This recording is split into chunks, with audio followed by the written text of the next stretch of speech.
Hi, this is Joe Bolen, and welcome to learning about VisualBasic.net. In our last video, we looked at the ComboBox, and we loaded the ComboBox. Instead of using the items add to the ComboBox, we used a data from a database and loaded it in so the user could select, in this case it was last names, first name order from the database. Well, in this one, we're going to look at, once again, using the ComboBox, but we're going to load into the ComboBox the system's installed fonts, which may be different for you than what I have on my system. But I'll give you an example of how to do that. And I'd like to show you an application, first of all, to get started. It gives you an idea of what we're going to be creating, so you can get a feel for that end result. I have a program that I wrote a number of years ago that used a simple rich text editor that I made.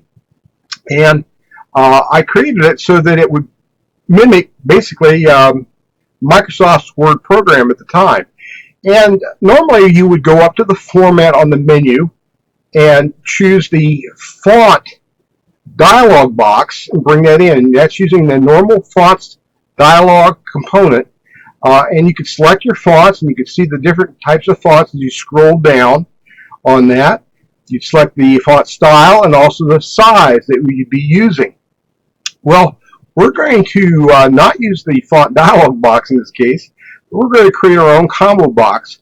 And you'll see that I also have built into this program the ability to use the drop down.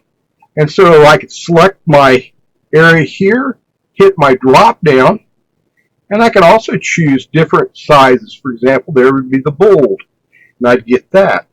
So we're going to not worry about this part particularly, but we're going to look more at using this combo box, and we're going to actually draw the different fonts within the combo box as it has its drop down. So we're going to learn a little bit about using graphics in this program as well. Well, let's get started. First of all, I want to take you to the documentation for this one, and you might want to pause your video at this point in time and take a look at it. Our screen is out there, so you can take a look at the screen and how I designed it as it's running on that. And that's at Integer at the location given. Also, the code for this program with all its documentation is also out at Pastebin. And so I invite you to go out to Pastebin and take a look at that code and study it more in detail once the program's over with, so that you'll get a good understanding of how I coded this program. And then other programs as well as this video are out at Bolen Presents at YouTube. So once again, pause the video if you like, write down these URLs, and then come back to take a look at these different locations after the video is over with. Well, let's get into our program. And so I'll go back to Visual Studio, and we'll begin a new project. I'm going to go with the start page, but I could just as easily come up to the file menu and gone with new project. I'm going to create a Visual Basic project. I'm going to use the classic desktop template on that, and we're going to go with a Windows Form application. Also, I want you to know that the framework I'm going to be using is 4.6.2, but you can use other frameworks, especially for this application, which is not quite so vital for security purposes. You could go back to a .NET Framework 4 and be able to transfer this probably to any other computer. Most likely would have the .NET Framework 4 already installed. But I'll stay with the 6.2 for now, and I'm going to call my project the Fonts Combo Box Demo.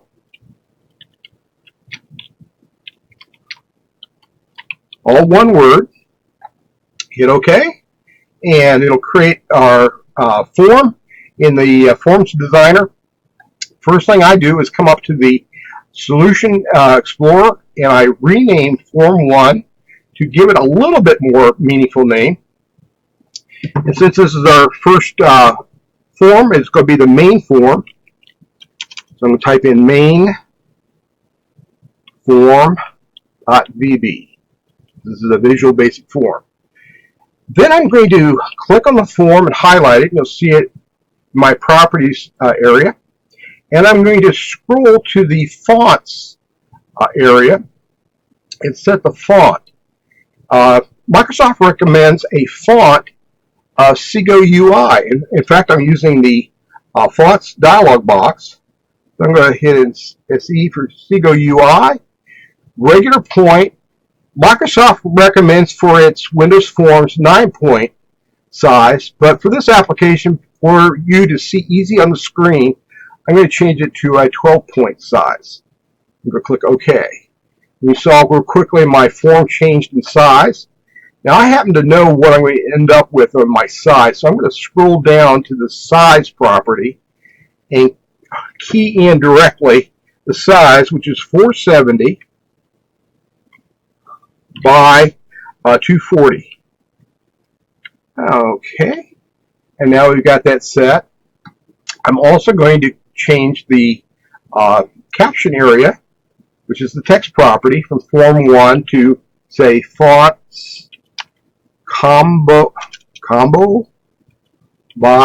Demo. And that changed our caption. And you'll see the red dot up above means I haven't saved it, so I'm going to hit Save All. And it's going to ask me where to save it. I'm going to save this one under the name I gave it. I'm going to put it in the Projects folder, which is where I'd like it. And I'm going to create a directory for the solution as well. Hit Save. Okay, we've got it saved. We've got our form initially up. Now I'm going to hit the toolbox on my left side. I, once again, can come up to the menu if I need to get it. I'm going to pin the toolbox so it's easy for me to get to the tools. We'll see there are a number of different tools I can use. I'm going to use the common controls. And I'm going to put a label on my form, dragging it over and releasing it. I'm going to put also a combo box on my form and release it. I'll end up probably resizing it out here in a little bit. And then I'm going to put one more label over here and release it. Now I'm done with my toolbox, so I'm going to auto hide it, bring it back, and we're going to change the name here for our first label. We're actually going to change the name itself to Fonts ComboBox Label, being very descriptive. And I'm going to change the label itself, the text property of it, to Fonts with a colon on the end. All right. Now our combo box I've highlighted. I'm going to come up to the name property of the combo box and change this to Fonts Combo Box, and come down and just make a quick look at things, see if I want to change anything. That's good. Now let's go to our label itself down here below. This label is going to be the font example label.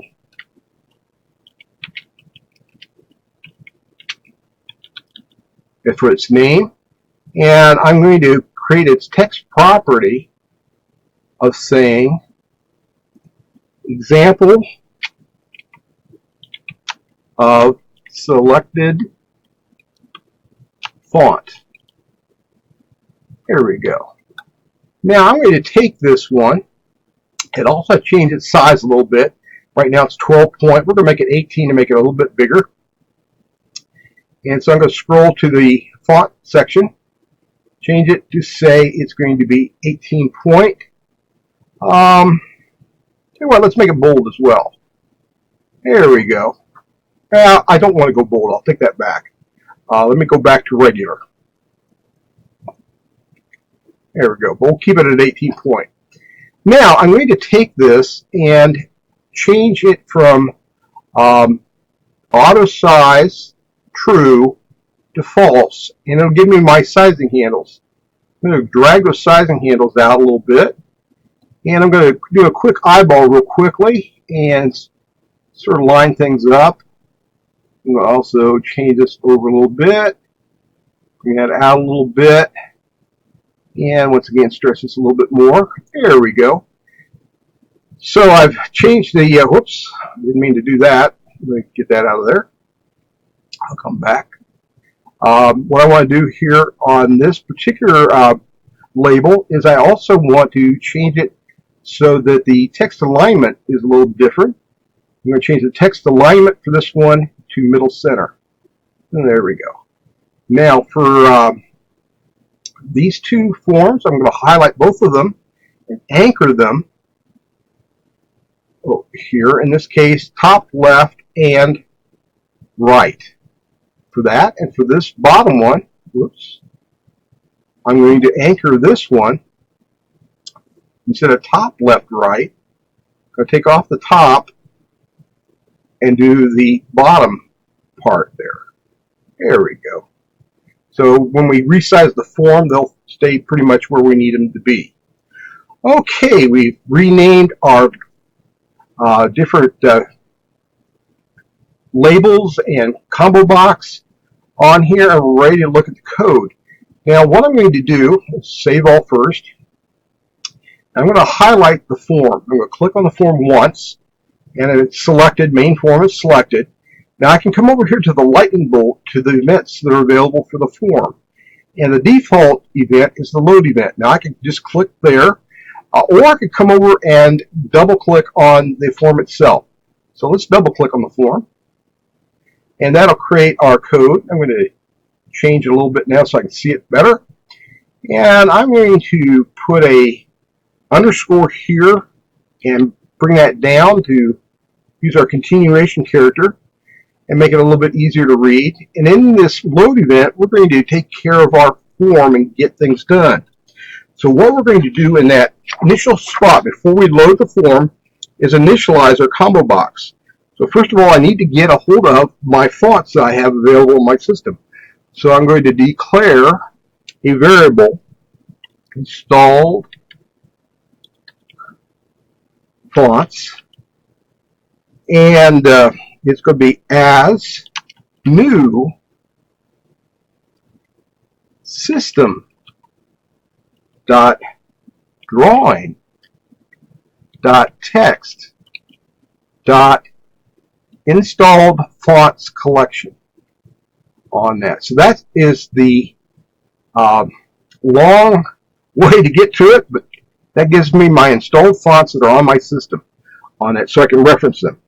Now I'm going to work with the ComboBox. So I'm going to say with fonts ComboBox, and then you'll see the end with. Now at this point we can reference all the properties we're going to be working with. And the first property we're going to look at is the integral height property. 4 o'clock. I'm going to set that to false. And that's so I can control the drop down, which is my next one I'm going to look at. Max drop down items. And I'm going to set that to 8 items. Otherwise, it would drop down as much as there is room on the form. And I want to control it myself. The next one I'm going to control is the data source. Now the data source acts like items load or items add, but it brings in a whole lot at once. In this case, I'm going to use LINQ, language integrated query, to load that information in. So I'm going to put in parentheses first of all, from, and we're going to use from font families in installed fonts, which is what we have up above that we declared. We're going to use the families on that, and we're going to select the font families name on that. And then we're going to take that LINQ query and make it to list. And that'll bring in all the different fonts that are installed. So we're looking at all the font families out there, and then we're selecting the font family's name and putting it into our data source. And then what I want to do is I want to take the selected item, which is my in my ComboBox, and I'm going to set it to what my current value is during the load of this program.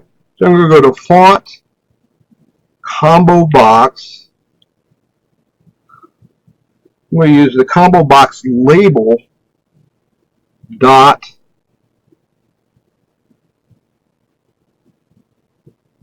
then I'm going to use the font example.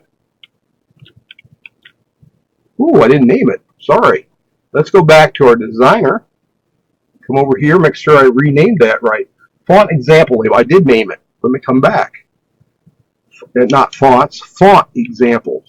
There we go. Fonts example label. And I'm going to use the font. And I'm going to get the name of that font. So I'm going to set all that right there. Okay, get rid of the extra space. Okay, at this point, I'm going to run this, and we'll see if it loads our combo box. It should drop down, showing 8 items in the drop down. So hit start, compile. There it came up with Segoe UI, which is our default font we set for our form, which this font is right now. We hit my drop down, it should drop down only 8 items, which it did. And we can see all the different items in there that we can choose from. But you notice that I do not see it in terms of it looking any different other than the default Segoe UI font that I had picked for my control. That's where we're going to change things in a minute. But let's continue on with our coding. Okay, what we're going to do now is we're going to add an event. And there are a couple of ways we can do that. One thing I can do is I can come over here to the combo box and once again go to the events area, and you'll see that I have different events that are available for the fonts combo box on that. But I'm going to make it a little bit different. I'm going to go back to the code itself, and I'm going to do what's called adding a handler. And so we're going to do add handler on that, and I'm going to call this the fonts combo box selected index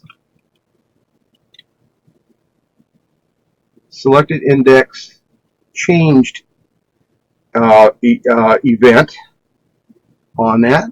And then I'm going to put a comma, and I want then an address of, and the address of is going to be my fonts combo box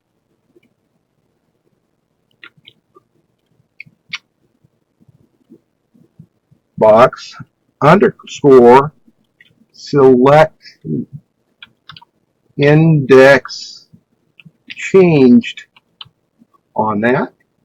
And you'll notice I got a red underscore because I don't have it yet. I'm going to highlight that, and you'll see my little light bulb showing up and potential fixes that I can use on that. So I'm going to click on that, and you'll see that I can create a stub, and I'm going to do that. So let's create that stub. And there's our stub that we created. Now we're going to get rid of this area here and code inside it. And so what we're doing is, once we get the combo box set, we're going to allow the selected index change event of that combo box to then call this particular procedure to run code. And so what we're going to do in this code is say if fonts combo box selected index is not equal to -1, then we're going to do some action. And I'll put an indif in there, and we're going to say take the font example label. We're going to take the font property of that label, and we're going to set it to new font, and we're going to take the fonts combo box selected item,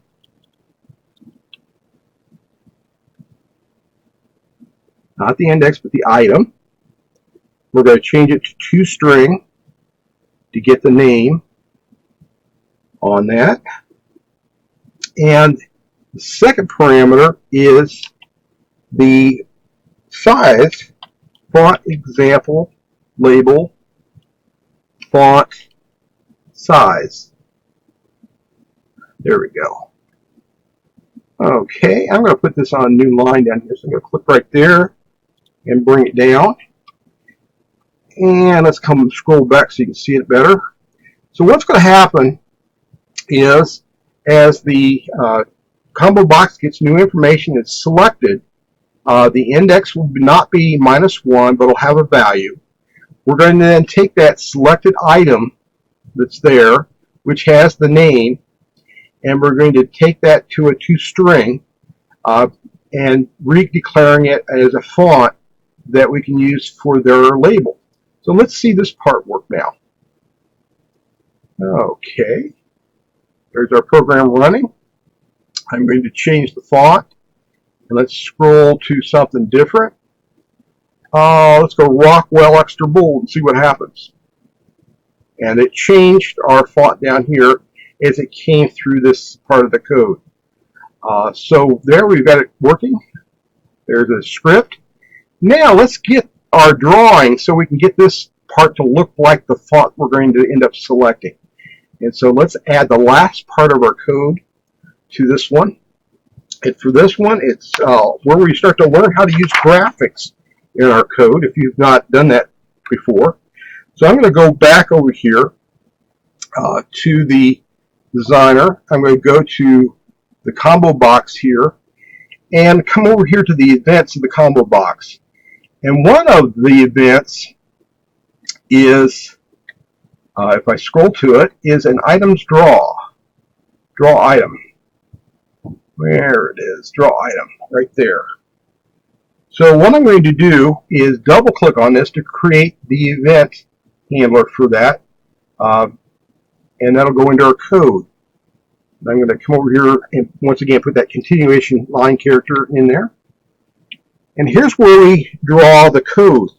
Now the first thing we got to do is turn on our combo box to allow us to draw it.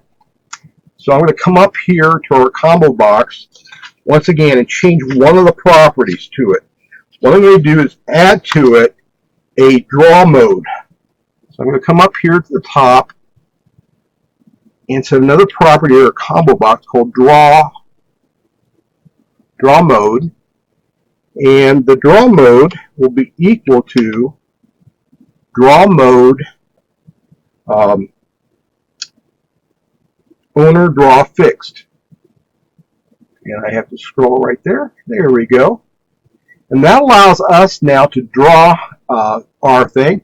And so when we change the combo box, we'll see this event firing off where we're going to draw our different types of fonts.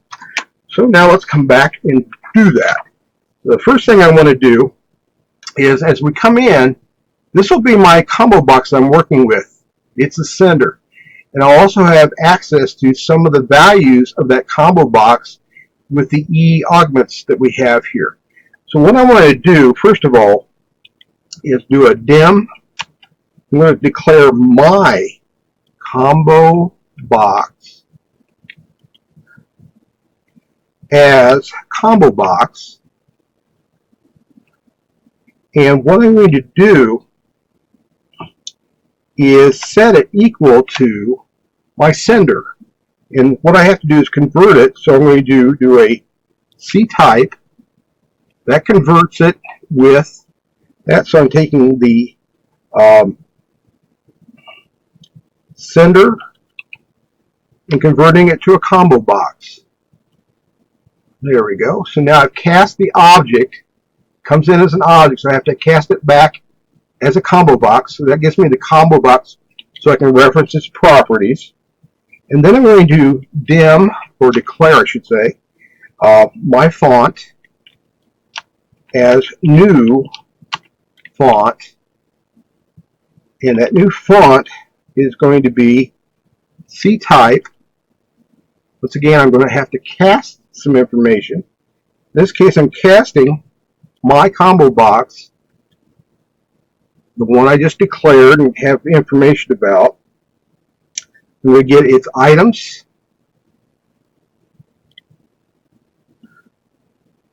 And I'm going to get the item that is at the E item, or the E index. And that particular one is as a type string. There we go. Then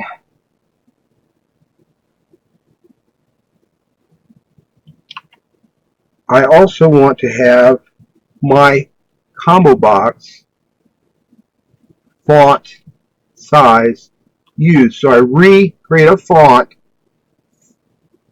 called my font that is the same thing as the one I've selected. I've changed it to a string from an object, and I'm using the same font size that was originally designed for that ComboBox. So I've got that information in. Now I'm ready to deal with the background. So I go E, draw background, and that method then takes care of that. Then I'm going to go using my brush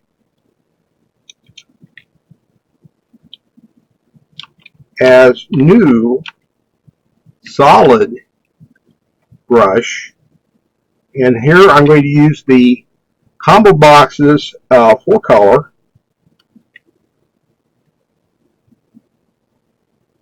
ComboBox's 4-color, that E brings in that information on that. Then within that, I'm going to actually draw the information. I'm going to go to E graphics. And here's where we begin to actually draw it. And we use the drawString method on that. And we're going to draw, in this case, we're going to draw the name that we've got, my font. My font. And I want to get the name of that font there. Then I'm going to use my font for the type of font I'm actually drawing on that. I'm going to use my brush and E bounds for the area, and string format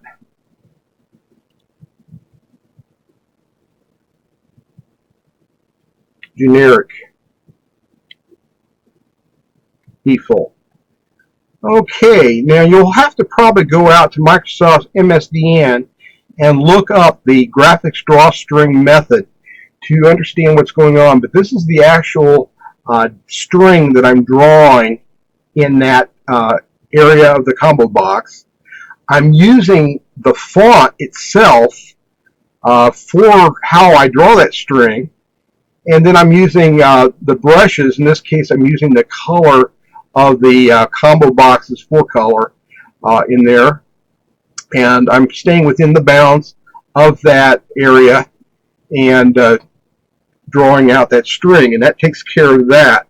Now I'm using the using command here because this is a object that once it goes out of scope will dispose of itself and clean itself up.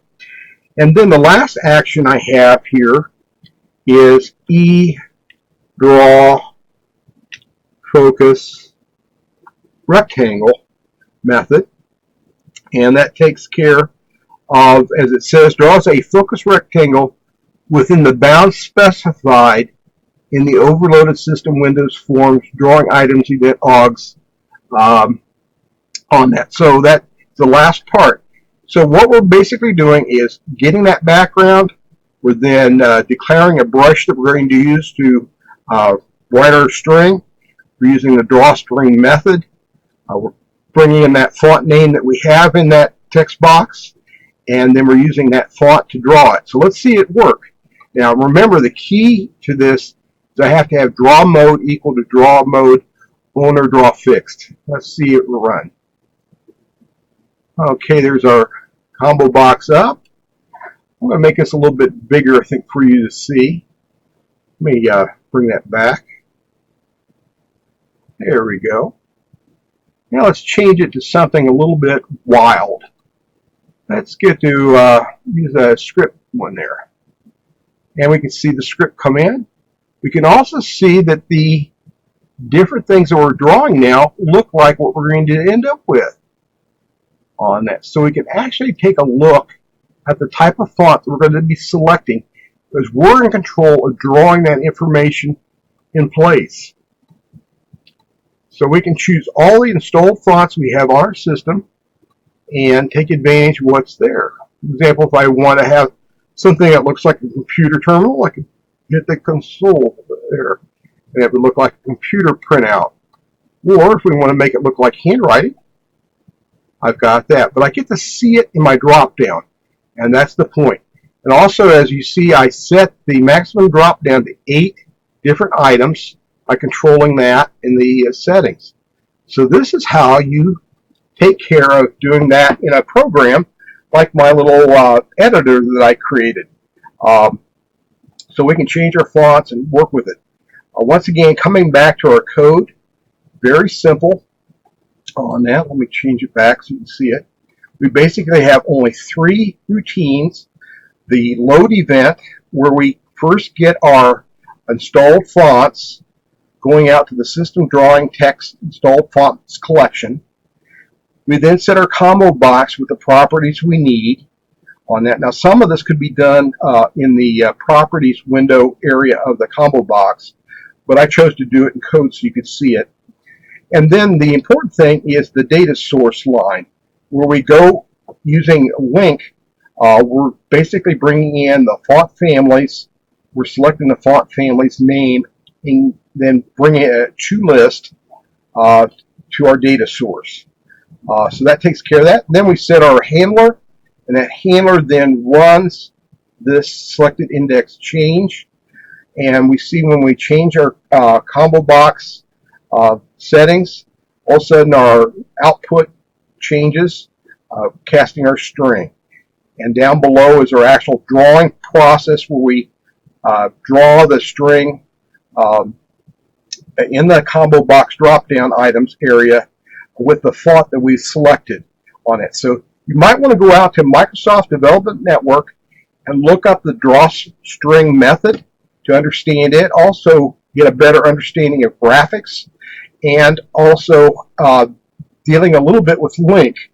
There are different examples on the internet where LINQ is not used, but this is a nice, concise way of doing it.